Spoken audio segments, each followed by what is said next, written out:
Good morning student, मैं Ashutosh Ranjan technical classes में आपका स्वागत करता हूं और मैं आप लोग को कॉन्ग्रेचुलेसन भी करना चाहता हूं कि आप लोग पॉलिटेक्निक की एंट्रेंस पास करके आप बिहार के डिफरेंट कॉलेज में और डिफरेंट ब्रांच में एडमिशन ले चुके हैं।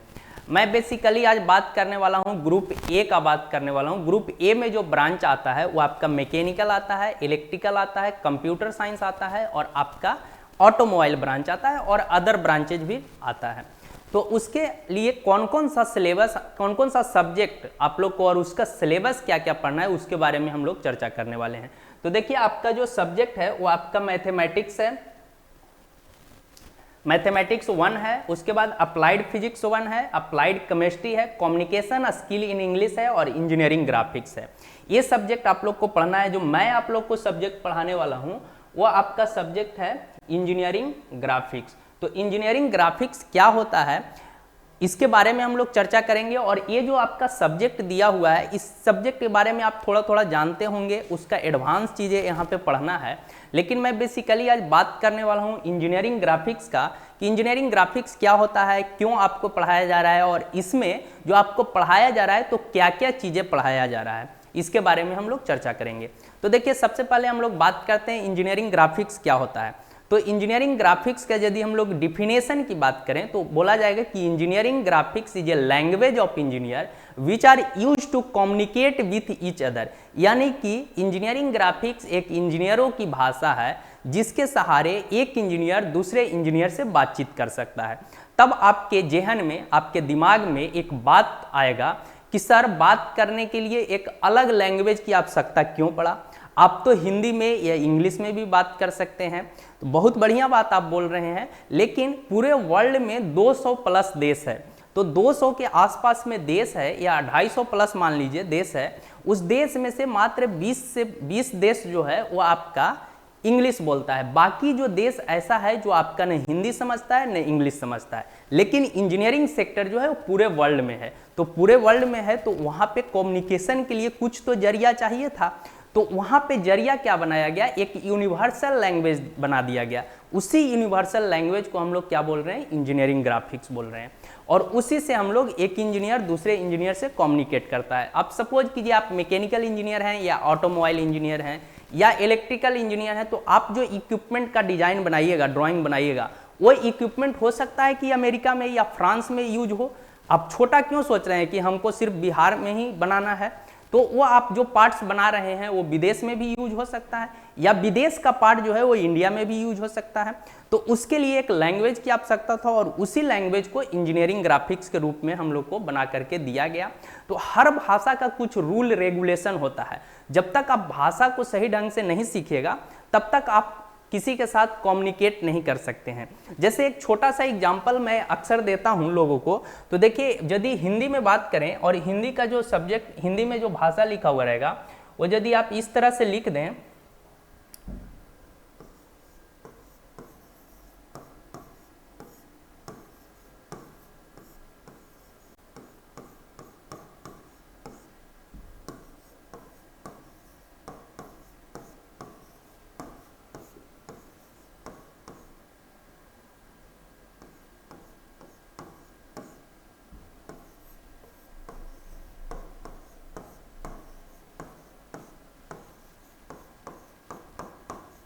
ये आपका हिंदी में 3 लोग लिखे हैं, राम श्याम मोहन, कोई भी तीन लड़का जो है जो ये डिफरेंट टाइप से लिखा है और तीनों में अभी आपको कोई अंतर नहीं पता चल रहा होगा। लेकिन सपोज कीजिए यदि हम लोग एक में यहाँ पे डैश लगा दें और एक में यहाँ पे डैश लगा दें और इसमें डैश नहीं लगाएं तो इसका मतलब चेंज हो जाता है। जैसे पहला जो बोल रहा है वो क्या कर रहा है, रुको मत भागो, रुको मत भागो, और जो दूसरा बोल रहा है रुको मत भागो।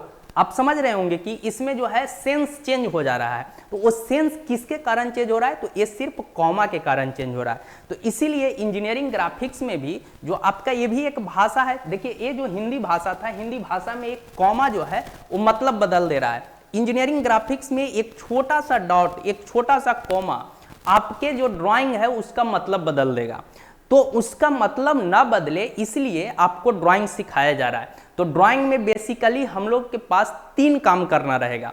3 काम क्या क्या करना रहेगा? पहला जो रहेगा वो आपको इमेजिन करना है। इमेजिन करने के लिए आपके पास एक बेहतरीन दिमाग और सुंदर आंख होना चाहिए ताकि आप चीज़ों को विजुलाइज कर सकें, बढ़िया से देख सकें और दिमाग से उसको इमेजिन कर सकें कि कैसा ये दिखता होगा। पहला काम क्या है, इमेजिन करना। दूसरा जो काम है वो आपको ड्रॉ करना, मतलब कोई भी ड्राइंग को आप क्वालिटीपूर्ण यानी कि बढ़िया बेहतर तरीके का उसको ड्रॉ कर पा रहे हैं या नहीं, उसके लिए आपको क्या चाहिए, प्रैक्टिस। आप जब तक मैक्सिमम चीज़ों को प्रैक्टिस नहीं करिएगा तब तक आपसे बेहतर ड्राइंग नहीं बन पाएगा। ये दो चीज़ हो गया। तीसरा जो है उसको रीड करना, मतलब कहीं से ड्राइंग आपके पास यदि आया है तो आप उस ड्राइंग को रीड कर पा रहे हैं या नहीं कर पा रहे हैं। तो ये तीन काम सीखना है हम लोग को, इमेजिन, ड्रॉ और रीड। ये तीन चीज यदि आपको सीख गए और वो मैं आप लोग को सिखा दूंगा तो आप अपना इंजीनियरिंग सेक्टर का एक भाषा को सीख लिए। और यदि आप भाषा सीख लिए तो जो भी आपको इंजीनियरिंग सेक्टर का जो भी आपको सब्जेक्ट मिलेगा आप उस सब्जेक्ट में महारत हासिल कर सकते हैं, मतलब उसको मैक्सिमम चीज़ों को सीख सकते हैं। अब हम लोग बात करते हैं कि इंजीनियरिंग ग्राफिक्स में हम लोग को पढ़ना क्या क्या है, कौन कौन सा टॉपिक पढ़ना है। तो बेसिकली हम लोग को 6 टॉपिक पढ़ना है। उसका जो हम लोग देख रहे थे, इसको देखते हैं हम लोग। ये जो इंजीनियरिंग ग्राफिक्स है इसमें आप लोग को पहला जो पढ़ना है basic elements of drawing. Basic elements of drawing में क्या क्या आएगा, आपका इंस्ट्रूमेंट के बारे में पढ़ना है, ताकि आप जानते हैं कि ड्राइंग जो भी बनेगा तो ड्राइंग जब आप बनाइएगा तो उसके लिए इंस्ट्रूमेंट यूज कीजिएगा। आप बचपन में भी ड्राइंग के लिए इंस्ट्रूमेंट यूज करते होंगे, जिसमें स्केल आता होगा, प्रोटेक्टर आता होगा, कंपास आता होगा, डिवाइडर आता होगा, सेट स्क्वायर आता होगा, पेंसिल आता होगा। तो ये डिफरेंट टाइप्स के जो चीज़ें हैं उसको आप इस्तेमाल कर चुके हैं। उसका इस्तेमाल कुछ का जानते भी हैं, कुछ का नहीं जानते हैं। जैसे सेट स्क्वायर आपके इंस्ट्रूमेंट बॉक्स में होता होगा लेकिन आप उसका इस्तेमाल नहीं कर पाते थे। देखिए उसको भी हम लोग सीखेंगे कि कैसे उसका इस्तेमाल करना है।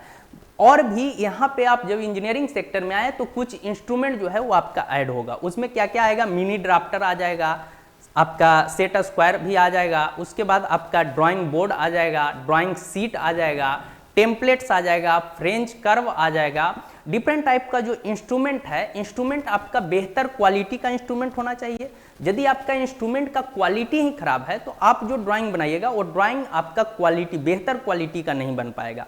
तो बढ़िया ड्राइंग बनाने के लिए आपके पास क्या होना चाहिए, बढ़िया क्वालिटी का इंस्ट्रूमेंट होना चाहिए। उस इंस्ट्रूमेंट के बारे में पहले हम लोग पढ़ेंगे, ड्राइंग इंस्ट्रूमेंट के बारे में कि कौन कौन सा इंस्ट्रूमेंट हम लोग के पास है और उसका हम लोग क्या क्या इस्तेमाल कर सकते हैं, ये आपका हो गया। फिर उसके बाद डिफरेंट टाइप्स का लाइन होता है। डिफरेंट टाइप्स का लाइन में continuous thick line, continuous thin line, centre line, आपका hidden line, dimension line, extension line, different types का जो लाइन है, हैचिंग लाइन, इस सारे लाइन के बारे में जानना है कि इस लाइन का क्या यूज है और इसका कहाँ पे हम लोग किस लाइन का इस्तेमाल करेंगे। यदि आपके लाइन गलत बनता है, जैसे जहाँ पे कंटिन्यूअस थिक लाइन बनना चाहिए वहाँ आप हिडन लाइन बना देते हैं, या जहाँ हिडन लाइन बनना चाहिए वहाँ कंटिन्यूअस थिन लाइन बना देते हैं, तो आपका जो ड्राइंग बनेगा वो ड्राइंग क्या हो जाएगा, गलत हो जाएगा। तो यहाँ पे डिफरेंट टाइप्स के लाइन और उसके एप्लीकेशन पे हम लोग चर्चा करेंगे कि कौन कौन सा लाइन होता है और उसको हम लोग को कहाँ पे इस्तेमाल करना है। वो जब हम लोग सिलेबस पढ़ेंगे तो उसमें आपको बेसिकली सारी बातों को बताया जाएगा कि कहाँ पे उसको इस्तेमाल करना है और किस तरह से इस्तेमाल करना है। तो ये हो गया। जो अगला टॉपिक आएगा रिप्रेजेंटेटिव फ्रैक्शन आएगा। रिप्रेजेंटेटिव फ्रैक्शन क्या होता है, देखिए फ्रैक्शन ये एक तरह का रेशियो होता है। रेशियो क्या होता है कि आपके ड्राइंग साइज, ड्राइंग का साइज जो होगा और एक्चुअल साइज होगा, वो दोनों रेशियो को, it is a ratio of drawing size to the and आपका एक्चुअल साइज, इसको हम लोग क्या बोलेंगे, रिप्रेजेंटेटिव फ्रैक्शन बोलेंगे। जैसे सपोज कीजिए आपको बहुत बड़ा शाफ्ट का ड्राइंग बनाना है। As a mechanical engineer shaft आप समझते हैं, जिसको हिंदी में धुरा बोला जाता है। तो आपको बहुत लंबा शाफ्ट का ड्राइंग बनाना है, तो उतना लंबा पेपर तो आपको नहीं मिलेगा कि आप उस पर जाकर के शाफ्ट का ड्राइंग बना दें। जैसे 3 मीटर का ड्राइंग आपको बनाना है, कितना मीटर का, 3 मीटर का। लेकिन 3 मीटर पेपर तो आपके पास होता नहीं है कि आपको शाफ्ट बनाना है, तो 3 मीटर का पेपर है, उस पे हम लोग बना देंगे। तो 3 मीटर का पेपर नहीं है, तो उसको हम लोग रिप्रेजेंट करते हैं कैसे, छोटा करके। तो छोटा कैसे करते हैं, सपोज कीजिए 3 मीटर जो है उसको हम लोग 15 mm में बना दिए, तो 15 mm इसका ड्राइंग का साइज हो गया। और एक्चुअल का साइज कितना था, 3 मीटर। तो 3 मीटर को यदि हम लोग mm में चेंज करेंगे तो आपको 1000 से मल्टीप्लाई करना पड़ेगा। यहाँ पे 1:200 जो आएगा ये आपका आएगा क्या, RF। इसी को हम लोग रिप्रेजेंटेटिव फ्रैक्शन बोलेंगे, 1:200, तो इसको RF बोलेंगे। अब ये क्या कर रहा है, आपका जो ड्राइंग था वो 3 मीटर का था, उसको क्या किया, छोटा करके 15 mm का कर दिया। यानी कि आप इस ड्राइंग को क्या कर रहे हैं, रिड्यूस कर रहे हैं। तो उसके आधार पर, RF के आधार पर स्केल जो हम लोग करेंगे वो 3 तरह का डिवाइड कर देंगे, रिड्यूसिंग स्केल, इनलार्जिंग स्केल और फुल स्केल। देखिए यहाँ पे आप समझ गए कि बहुत बड़ा ड्राइंग था तो उसको हमने छोटा में बना दिया। या आप मैप तो अपने घर में देखे होंगे, जहां भी देखे होंगे मैप, भारत का मैप या बिहार का मैप, तो उसमें आप देखते होंगे दिल्ली से आपका पटना तक का डिस्टेंस, तो दिल्ली से पटना तक का डिस्टेंस एक्चुअल में 1200 किलोमीटर 1500 किलोमीटर है, जो भी है। और आपका जो ड्राइंग, जो आपका मैप बनाया गया, उस मैप में छोटा डिस्टेंस बना दिया जाता है 15 mm 20 mm में। तो उसको हम लोग कैसे RF के अनुसार, जैसे जितना डिस्टेंस आपका पटना से और गया, पटना और दिल्ली के बीच में है, उतना ही दूरी आपका पटना से पंजाब के बीच में भी होना चाहिए, जो आप ड्राइंग में बना रहे हैं। तो उसके लिए RF हम लोग इस्तेमाल करेंगे। और RF कैसे निकालते हैं, RF को कैलकुलेट कैसे करते हैं, और जो डिफरेंट टाइप्स का, जैसे कोई आपका इलेक्ट्रिकल का इंस्ट्रूमेंट है वो बहुत छोटा होता है, जैसे IC वगैरह जानते हैं, इंटीग्रेटेड सर्किट, उस IC को हम लोग को क्या करना है, छोटा सा ड्राइंग यदि आप बनाइएगा तो पता ही नहीं चलेगा कि इसमें क्या बनाना है।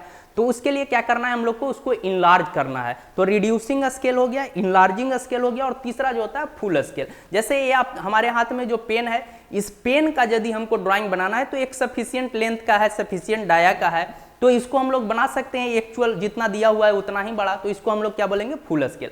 तो अकॉर्डिंग टू RF या on the basis of RF scale are 3 types. तो उसमें कौन कौन सा टाइप्स हो जाएगा वो आप समझ गए, रिड्यूसिंग स्केल, इनलार्जिंग स्केल और फुल स्केल। उसके बाद स्केल जो होता है वो आपका 3 तरह का स्केल होता है, प्लेन स्केल होता है, डायगोनल स्केल होता है और बार्नियर स्केल होता है। वो तीनों स्केल के बारे में हम लोग को यहाँ पे पढ़ना है कि आपका कौन कौन सा स्केल होता है, स्केल इनलार्ज, प्लेन स्केल और डायगोनल स्केल। एक और होता है बार्नियर स्केल, जो आपके सिलेबस में नहीं दिया है, उसके बारे में भी हम लोग चर्चा करेंगे कि क्या होता है, कैसे बनता है। उसके बाद डायमेंशन टेक्निक है, डिफरेंट टाइप से हम लोग डायमेंशनिंग कर सकते हैं। बेसिकली 3 तरह से डायमेंशनिंग कर सकते हैं। उसको कैसे हम लोग करेंगे उसको हम लोग सीखेंगे जब सिलेबस पढ़ेंगे। तो उसमें क्या क्या आएगा, एक आपका आएगा चेन डायमेंशनिंग, पैरेलल डायमेंशनिंग और कंबाइंड डायमेंशनिंग। तो ये तीनों तरह के डायमेंशनिंग टेक्निक को हम लोग समझेंगे कि किस तरह से हमको उसको करना है। तो ये आप समझ गए। उसके बाद आपका ज्योमेट्रिकल एंड टेंजेंसी कंस्ट्रक्शन आएगा, जिसमें कि आपको इलिप्स, पैराबोला बनाने के लिए सीखना है, उस पर टेंजेंट ड्रॉ करने के लिए सीखना है कि हमको टेंजेंट कैसे ड्रॉ करते हैं। उसके बाद अगला जो यूनिट आएगा उसमें ऑर्थोग्राफिक प्रोजेक्शन आएगा। ऑर्थोग्राफिक प्रोजेक्शन में कोई भी 3D ऑब्जेक्ट दिया हुआ है, उस 3D ऑब्जेक्ट को 2D ऑब्जेक्ट में कन्वर्ट करना है। तो उसको हम लोग कैसे कन्वर्ट करेंगे, इसके बारे में हम लोग चर्चा करेंगे कि कैसे हम लोग उसको कन्वर्ट करते हैं।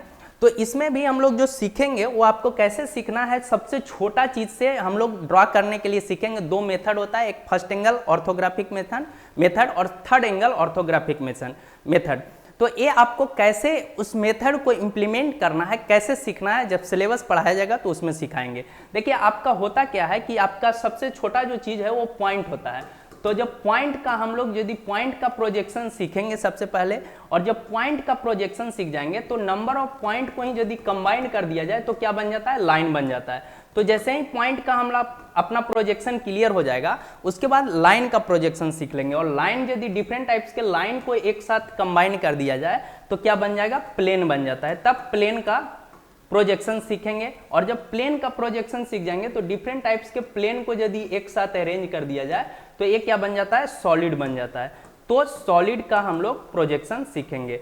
तो ये आपको पॉइंट से चलना है और सॉलिड तक पहुंचना है, पॉइंट के, उसके बाद लाइन, उसके बाद प्लेन और उसके बाद सॉलिड का प्रोजेक्शन हम लोग देखेंगे कि कैसे हम लोग सीखते हैं। उसके बाद आपका जो दिया गया है सिलेबस में, डिफरेंट ऑब्जेक्ट पे रिब्स कटा हुआ है, स्लॉट कटा हुआ है, आपका सिलेंड्रिकल सरफेस है, उसको हम लोग को सीखना है कि कैसे वो 3D में ऑब्जेक्ट है उसको 2D में कैसे कन्वर्ट करते हैं, यानी कि ऑर्थोग्राफिक प्रोजेक्शन कैसे करते हैं। तो ये हम लोग इसमें सीखेंगे।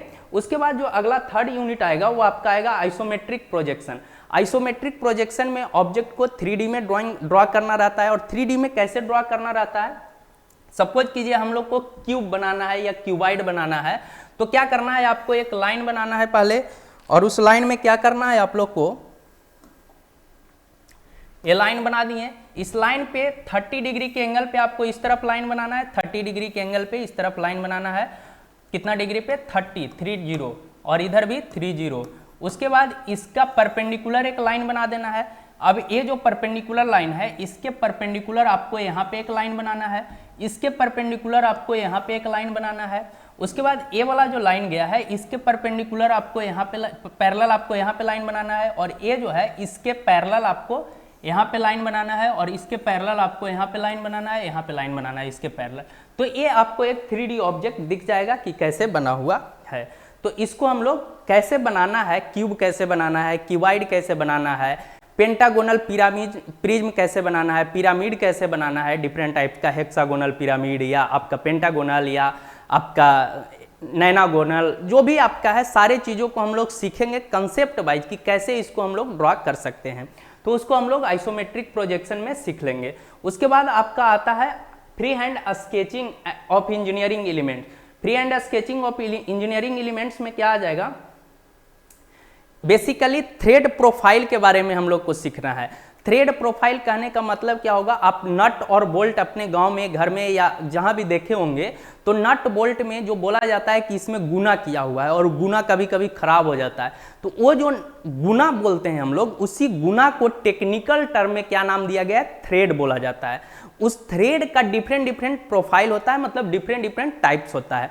जैसे भी थ्रेड होता है, स्क्वायर थ्रेड होता है, एकमी थ्रेड होता है, ब्रिटिश एंगल थ्रेड होता है, बीए थ्रेड भी उसको बोलते हैं। तो ये जो डिफरेंट टाइप्स का थ्रेड है, उस सबका एंगल थ्रेड का अलग अलग होता है। थ्रेड में आपका बहुत सारा चीज पता चलेगा, पिच क्या होता है, लीड क्या होता है, आपका थ्रेड का जो स्पान क्या होता है, डिफरेंट टाइप के जो चीज़ें हैं उसके बारे में हम लोग चर्चा करेंगे। उसके डिफरेंट टाइप्स के प्रोफाइल के बारे में हम लोग पढ़ेंगे कि क्या क्या चीज़ें होता है। उसके बाद इसमें फ्री हैंड स्केचिंग करना है नट और बोल्ट का। तो नट और बोल्ट, बासर का, स्क्रू का, जो भी करना है उसको सारे जो सिलेबस में दिया गया है उसको हम लोग ड्रॉ करेंगे। और कुछ आपका है लॉकिंग अरेंजमेंट। तो लॉकिंग अरेंजमेंट में क्या क्या आएगा, स्प्लिट पिन के नाम आप सुने होंगे। स्प्लिट पिन जो होता है, जो आप फैन यदि देखे होंगे अपने घर में, तो फैन में यदि जो बोल्ट लगता है, उस बोल्ट के दूसरे एंड पे आपको होल किया हुआ रहता है, और उस होल में आपको इस तरह का पिन डाला जाता है। इस तरह का पिन डाल करके इसको मोड़ दिया जाता है। तो इसी को क्या बोला जाता है, लॉकिंग अरेंजमेंट, यानी कि स्प्लिट पिन ये है। तो ये डिफरेंट टाइप्स का होता है, इसको भी हम लोग पढ़ेंगे, और क्या क्या टाइप्स होता है इसके बारे में भी हम लोग चर्चा करेंगे। उसके बाद जो लास्ट का जो 2 यूनिट है, वो आपका अभी तो कि इससे पहले जो भी हम लोग पढ़े हैं 4 यूनिट, उस 4 यूनिट में आपको कन्वेंशनल टूल यूज करके, कन्वेंशनल टूल यूज मतलब आप मिनी ड्राफ्टर यूज कर रहे थे, प्रोटेक्टर यूज कर रहे थे, कंपास यूज कर रहे थे, स्केल यूज कर रहे थे, ये डिफरेंट टाइप्स के कन्वेंशनल टूल को यूज करके आप ड्राइंग को बना रहे थे। इसमें कंप्यूटर एडेड ड्राफ्टिंग इंटरफेस जो है, उसमें क्या करना है कि ऑटोडेस्क नाम का एक कंपनी है, जिसमें कि आपको कंप्यूटर पे आपको ड्राइंग बनाना है। तो कंप्यूटर पे ड्राइंग बनाने के लिए पहले ऊपर वाला कंसेप्ट क्लियर होना चाहिए, ड्राइंग कैसे बनता है, कौन से लाइन से बनता है, हैचिंग करना है या नहीं करना है, डायमेंशनिंग करना है या नहीं करना है। आपको ये भी पता होना चाहिए कि कंटिन्यूअस लाइन से कौन बनेगा, हिडन लाइन से कौन बनेगा। यदि कंटिन्यूअस और हिडन लाइन दोनों एक दूसरे पर ओवरलैप कर रहा है तो हमको कौन से लाइन को दिखाना पड़ेगा। सेंटर लाइन और हिडन लाइन यदि ओवरलैप कर रहा है तो कौन सा लाइन दिखेगा। तो ये सब जो डिफरेंट टेक्निक है उसको पहले सीख लिए हम लोग, ऊपर के सिलेबस में सीखेंगे जब भी पढ़ेंगे। तो उसके बाद कंप्यूटर एडेड ड्राफ्टिंग इंटरफेस में कंप्यूटर पर बनाने के लिए शॉर्टकट कीवर्ड को सीखेंगे। टूल बार क्या होता है, मेनू बार क्या होता है, उसको जब आप हम लोग सीख लेंगे, लाइन कैसे बनाना है, इलिप्स कैसे बनाना है, सर्किल कैसे बनाना है, कोई भी फाइल को सेव कैसे करना है, फाइल को एक जगह से दूसरे जगह ट्रांसफर कैसे करना है, कॉपी कैसे करना है, तो ये सारे चीज़ों को उसमें सीखेंगे। उसके बाद जो लास्ट का यूनिट है वो आपका है कंप्यूटर एडेड ड्राफ्टिंग। जब वहाँ पे हम लोग टेक्निक को सीख लेंगे कि कैसे ड्रॉ करते हैं, तो यहाँ पे छोटा छोटा चीज़ जो है, लाइन है, आपका इलिप्स है, सर्किल है, रेक्टेंगल है, स्क्वायर है, पॉलीगॉन है, पॉलीगॉन मतलब बहुभुज, या पॉलीलाइन है, मल्टी लाइन है, उसको कैसे हम लोग को बनाना है, उसको कंप्यूटर पे या लैपटॉप पे हम लोग सॉफ्टवेयर में बना करके बताएंगे, आपको सिखाया जाएगा कि किस तरह से इसको बनाना है। तो ये आप पूरा सीख लिए। अब बात रहा कि आपके दिमाग में तीन चीजें आ रहा होगा कि पहला, इसको हम पढ़ेंगे कहाँ। तो आप यदि पटना में हैं तो आपको आना है टेक्निकल क्लासेस, जो कि राजीव नगर में है। तो वहाँ पे आकर के आप ऑफलाइन मोड में पढ़ सकते हैं। दूसरा, यदि आप पटना से बाहर हैं, पटना से दूर हैं और आपको एक बढ़िया इंजीनियर बनना है, तो आपको टेक्निकल क्लासेस का ऐप डाउनलोड करना है। वहाँ पे सारे सब्जेक्ट का, जो ऊपर का सब्जेक्ट डिफरेंट डिफरेंट टीचर के द्वारा पढ़ाया जाता है, आप उसको पढ़ सकते हैं वहाँ से।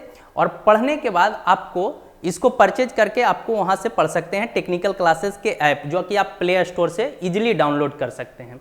उसके बाद आपके मन में एक सवाल और आ रहा होगा कि सर इसके लिए बुक कौन सा बेहतर रहेगा। तो बुक लेने के लिए आपको एनडी भट्ट का बुक जो है वो पूरे भारत में बहुत बढ़िया, हर जगह जो भी आपका इंस्टीट्यूशन है सब जगह चलता है, तो आप एनडी भट्ट का बुक जो है वो प्रीफर कर सकते हैं।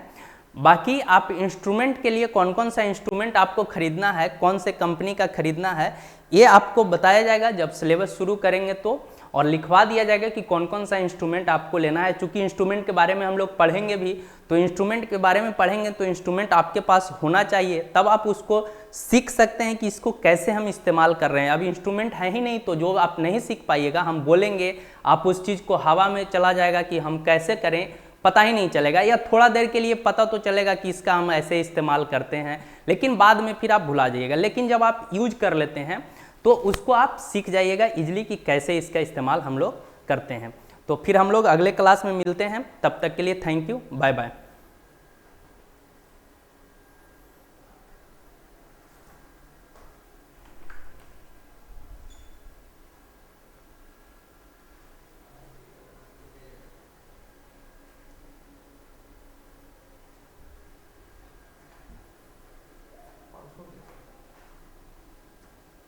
नहीं है क्या?